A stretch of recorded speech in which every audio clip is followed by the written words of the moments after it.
Coming up on the ninth anniversary of a shooting that took place at my high school when I was a senior.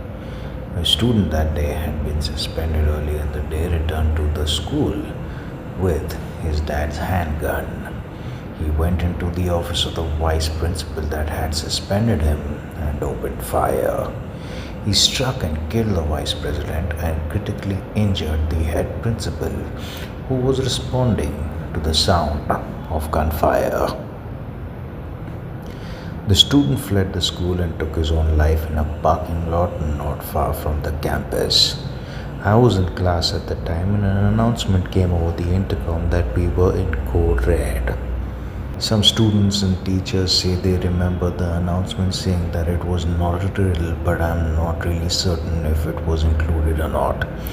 My class locked the door, turned off the lights, and huddled in the corner. But I don't remember a feeling of fear or that the room was tense.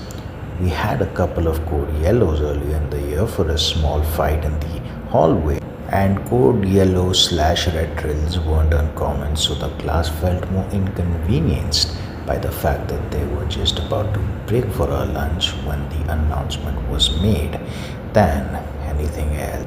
As we sat for longer without any update, a realization definitely began to come over the class that something more serious had happened, and we were all on our phones looking to get some idea of what was going on.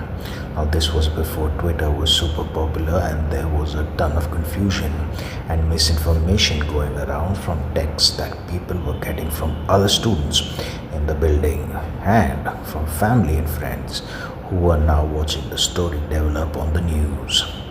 We eventually received word that the school was going to be taken out of code red and students and faculty would be released room by room and escorted out of the building by an armed police officer.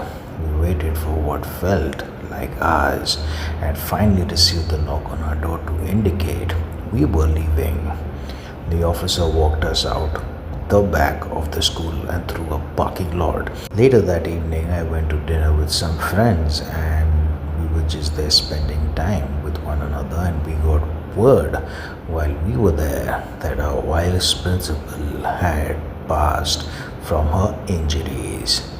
We finished our meal in silence, paid our check and went to the school for candlelight vigil. There had been over 400 people with candles and homemade signs, and people just took turns praying and speaking to the crowd. Nothing planned or officially organized, just an opportunity for people to hurt together.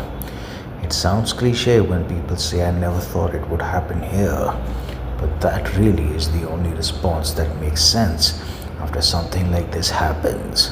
I remember an intense sadness in the days that followed and cried more than I ever had before or since.